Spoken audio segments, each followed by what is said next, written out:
30 segundos. Eso es todo lo que tardó el infierno en tragárselos. No estaban en el espacio. No estaban en peligro. Estaban sentados en el suelo, en Florida, en una prueba rutinaria que debería haber sido aburrida. Y sin embargo, los tres murieron.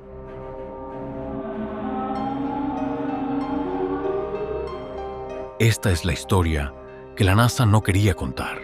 Para entender cómo murieron 3 hombres dentro de una cápsula en tierra, primero hay que entender el mundo que los puso ahí dentro. Corría 1957. La Unión Soviética acababa de hacer algo que cambió el rumbo de la historia. Lanzó el Sputnik.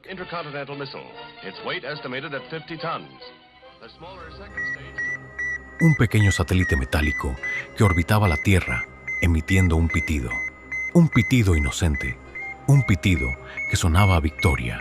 Y en Washington, ese sonido era ensordecedor. En 1961, Yuri Gagarin se convirtió en el primer ser humano en llegar al espacio.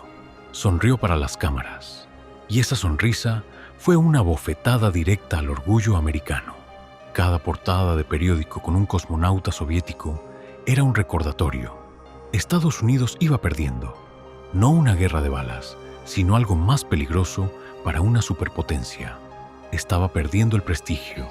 Así que ese mismo año, un presidente joven y carismático se plantó frente al Congreso y lanzó una promesa al universo. Of landing a man on the moon and returning him safely to the Earth. No single space project in this period will be more impressive to mankind or more important for the long-range exploration of space. Era una promesa descomunal. Nadie en la NASA sabía exactamente cómo cumplirla. Tenían menos de 10 años para inventar la tecnología más compleja jamás construida por el ser humano.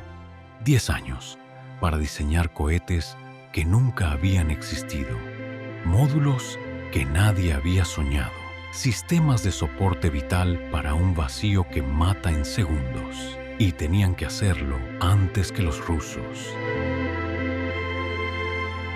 Esa presión no es un detalle de contexto.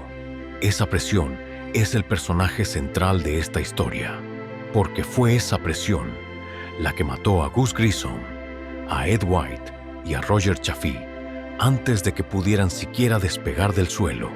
Pero antes de hablar del fuego, hay que hablar de los hombres, porque no eran símbolos, ni estatuas, ni nombres en un memorial. Eran personas. Gus Grissom tenía 40 años. Era el comandante, piloto militar con sangre de acero y temperamento de pocos amigos. Fue el segundo americano en llegar al espacio, en el Mercury, pero su vuelo casi terminó en desastre cuando la escotilla de su cápsula, Liberty Bell 7, se abrió prematuramente al amerizar y la cápsula se hundió mientras él luchaba por no ahogarse. Lo rescataron, sobrevivió y siguió volando. Era el tipo de hombre que no le tenía miedo a morir, o al menos eso fingía. Unos meses antes de la tragedia, un periodista le preguntó cómo manejaba el riesgo. Grissom respondió sin titubear. No, you sort of have to put that out of your mind. There's always a possibility that you can have a catastrophic failure, of course. This can happen on any flight. It can happen on the last one as well as the first one. So you just plan as best you can to take care of all of these eventualities. And you get a well-trained crew and you go fly. You go fly. You go fly. You go fly. Lo que Grissom no dijo, pero que los que lo conocían sabían, era que la nave en la que iba a volar lo preocupaba profundamente, tan profundamente que llegó a colgar un limón del módulo de mando. Un limón, el símbolo americano de algo defectuoso. Era su forma de decir, sin que nadie pudiera acusarlo de insubordinación. Esto es un cacharro que no está listo. Ed White tenía 36 años. Era el piloto senior del módulo, el primer estadounidense en realizar una caminata espacial. En 1965 había flotado sobre la Tierra a más de 28,000 kilómetros por hora, conectado a la nave por un cable delgado como un hilo de vida, y había dicho que fue la experiencia más hermosa de su existencia. Tenía 2 hijos. Se pasaba las tardes libres trabajando con madera. Poco antes de la misión, le construyó a su hija pequeña una barra de equilibrio artesanal para que practicara en el jardín. Sus manos, las mismas que habían tocado el vacío del espacio, también sabían construir cosas para que sus hijos crecieran. Roger Chaffee era el más joven. Tenía 31 años. El Apolo 1 iba a ser su primer vuelo espacial. Llevaba años entrenando para ese momento, años estudiando sistemas, protocolos, procedimientos de emergencia, años esperando su oportunidad. Tenía 2 hijos pequeños también y una esposa que esperaba en casa. Los 3 sabían el riesgo. Lo habían aceptado de una forma que solo entiende quien ha elegido subirse a la punta de un cohete y salir disparado hacia el vacío. Pero había algo que ninguno de los 3 pronunciaba en voz alta, algo que empezaba a pudrirse silenciosamente por dentro de toda la misión. Sabían que la nave no estaba lista. El módulo de mando del Apolo 1, designado internamente como CM-012, era un desastre. No es una hipérbole, no es una exageración dramática hecha con el beneficio de la retrospectiva. En el otoño de 1966, cuando Gus Grissom y su tripulación de respaldo comenzaron a revisar la nave, encontraron cientos, literalmente cientos, de problemas sin resolver. Una bomba de glicol defectuosa en el sistema de control ambiental, propulsores con fugas, sistemas de enfriamiento inestables, cableado en mal estado, software inadecuado. Había tanto velcro dentro de la cabina para sujetar objetos durante la ingravidez que los ingenieros bromeaban con que la cápsula ardería antes de llegar a la órbita. Nadie reía en serio con esa broma. Wally Schirra, veterano astronauta y comandante de la tripulación de respaldo, también había estado dentro de la cápsula la noche anterior al accidente, durante una prueba diferente. Cuando salió, buscó a Grissom, lo llevó aparte y le dijo algo con la franqueza de alguien que ya ha estado demasiado cerca de la muerte. Si tienes la más mínima anomalía, sal de ahí. No me gusta. Grissom asintió, pero entró igual, porque así funciona el sistema cuando hay una fecha límite puesta por un presidente asesinado. Una carrera contra los soviéticos convertida en obsesión nacional y una agencia entera diseñada más para ganar que para ser segura. Y el problema más letal de todos ni siquiera estaba en la lista de reparaciones urgentes. El problema era el aire. La cápsula estaba presurizada con oxígeno puro al 100%, a una presión de 16,7 libras por pulgada cuadrada, 2 libras por encima de la presión atmosférica normal. Los ingenieros habían alertado de esto. En un ambiente de oxígeno puro y alta presión, casi cualquier material, nilón, espuma, velcro, papel, se convierte en combustible. La diferencia entre una llama normal y una llama en oxígeno puro es la diferencia entre una vela y un lanzallamas. Se les ignoró. La justificación era técnica. El oxígeno puro simplificaba los sistemas de soporte vital. Era más ligero, más barato y había funcionado en los programas Mercury y Gemini. Lo que nadie decía en voz alta era que en Mercury y Gemini habían tenido suerte, y la suerte, por definición, no es una estrategia de seguridad. 27 de enero de 1967. Un viernes, a primera hora de la tarde, los 3 astronautas llegan a la plataforma de lanzamiento 34, en el Cabo Cañaveral. Visten sus trajes presurizados. Cruzan la pasarela metálica que lleva hasta la cápsula. Algo estaba mal desde el principio. La secretaria del equipo, Lola Morrow, lo notó. Dijo después que nunca los había visto tan silenciosos, tan cabizbajos, sin las bromas de siempre, sin la energía de los días anteriores a un vuelo. No era nerviosismo, era otra cosa.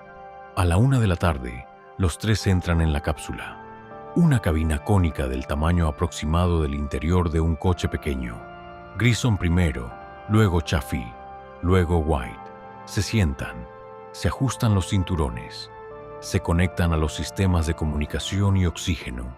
La escotilla se cierra. Las tres piezas que la componen se sellan una por una. Y cuando el último cierre encaja en su sitio, algo sutil cambia. El mundo exterior desaparece. Solo quedan ellos tres, sus voces y el zumbido de los sistemas eléctricos. La prueba comienza. Se llama Plug-Out Test. El cohete no tiene combustible. Los sistemas pirotécnicos están desactivados. Es, sobre el papel, la prueba más segura que existe. Pero nada sale bien. A la 1 de la tarde, Grissom detecta un olor extraño en su suministro de oxígeno. Lo describe como agrio, casi metálico. Detienen la prueba. Toman una muestra del circuito. No encuentran nada concluyente. Reanudan. Empiezan los fallos de comunicación. Las voces dentro de la cápsula llegan cortadas al centro de control. Las voces del centro de control llegan distorsionadas a la cápsula. Grissom, frustrado, estalla. ¿Cómo vamos a llegar a la Luna si no somos capaces de comunicarnos entre dos edificios? Era una pregunta amarga.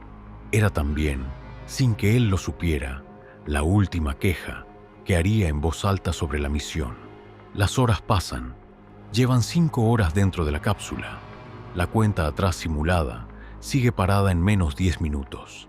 Están repasando listas de comprobación para matar el tiempo. Son las 6:31 de la tarde. Los sensores registran un pico momentáneo de tensión eléctrica. Bajo el asiento izquierdo de Grissom, un cable pelado, con el aislamiento deteriorado, rozando una tubería de glicol, hace contacto. Una chispa, en oxígeno puro al 100%. Lo que sucede a continuación ocurre en 17 segundos. Desde dentro de la cápsula, alguien grita una sola palabra: ¡Fuego! La llama se propaga por la cabina a una velocidad que ningún ser humano puede procesar. El nilón de los trajes arde. Las almohadillas de espuma arden.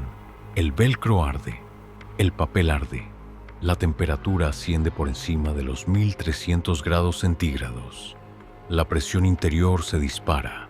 En las cámaras exteriores, los técnicos ven algo que les helará la sangre para siempre. A través de la pequeña ventanilla, la silueta de Ed White intentando abrir la escotilla desde dentro. Ed White, el hombre que había flotado en el vacío del espacio, estaba ahora intentando escapar de una caja metálica en tierra, y no podía. La escotilla estaba diseñada para abrirse hacia adentro. Un ingenio brillante en teoría. En vuelo, la presión de la cabina la mantendría sellada y segura, pero en tierra, con la presión disparada por el incendio, esa misma presión la convertía en un muro impenetrable. Bajo condiciones ideales, abrir la escotilla llevaba 90 segundos. Ninguno de los 3 astronautas, en sus entrenamientos, había conseguido nunca hacerlo en ese tiempo mínimo. Con la temperatura superando los 1000 grados, con el humo llenando cada centímetro de la cabina, con la presión empujando la escotilla hacia adentro con la fuerza de toneladas. Era imposible. Fuera, los técnicos corren hacia la cápsula. Se ponen sus máscaras contra el humo. Las máscaras están defectuosas. El humo es tan denso que la visibilidad cae a cero. Algunos llegan a quemarse las manos al tocar el exterior de la nave. Tardan 5 minutos en abrir la escotilla. 5 minutos. Cuando finalmente lo consiguen, los 3 astronautas llevan varios minutos muertos. La autopsia lo confirmará después. Grissom, White y Chaffee no murieron quemados. Las quemaduras eran graves. Grissom tenía quemaduras de tercer grado en más de un tercio de su cuerpo. El traje de White se había derretido en partes. El de Chaffee, dañado. Pero las quemaduras no fueron la causa de la muerte.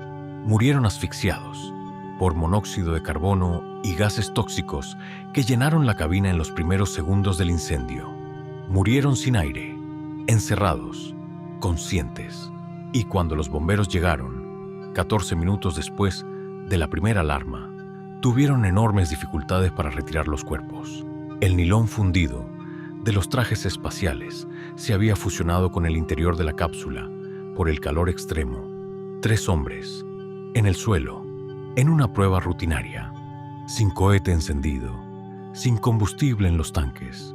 Y sin embargo, la investigación duró meses. El informe final tenía 3.000 páginas. Y cuando el director de vuelo, Gene Kranz, reunió a su equipo, dijo algo que nadie en esa sala olvidó jamás. No hicimos nuestro trabajo. Estábamos jugando a los dados, esperando que las cosas se encajaran a tiempo, cuando en el fondo sabíamos que haría falta un milagro. El informe de la Junta Revisora identificó 6 factores que habían contribuido al desastre. La cabina, sellada con oxígeno puro a alta presión. La presencia de materiales combustibles en exceso en toda la cabina. El cableado eléctrico vulnerable. Las tuberías del sistema de refrigeración mal protegidas. La escotilla imposible de abrir en una emergencia. Y la ausencia de procedimientos de rescate adecuados para una emergencia en tierra. 6 factores. Cada uno, por sí solo, hubiera sido controlable. Juntos, fueron letales. Los investigadores encontraron evidencias de arco eléctrico en varios cables debajo del asiento izquierdo de Grissom, cerca del sistema de control ambiental. Esa zona de la nave fue la que recibió el daño más severo. La causa exacta de la chispa inicial nunca pudo determinarse con absoluta certeza. Lo que sí se determinó fue que esto era evitable. El Apolo 1 nunca llegó a ver el cielo, pero sin él nadie habría llegado a la Luna.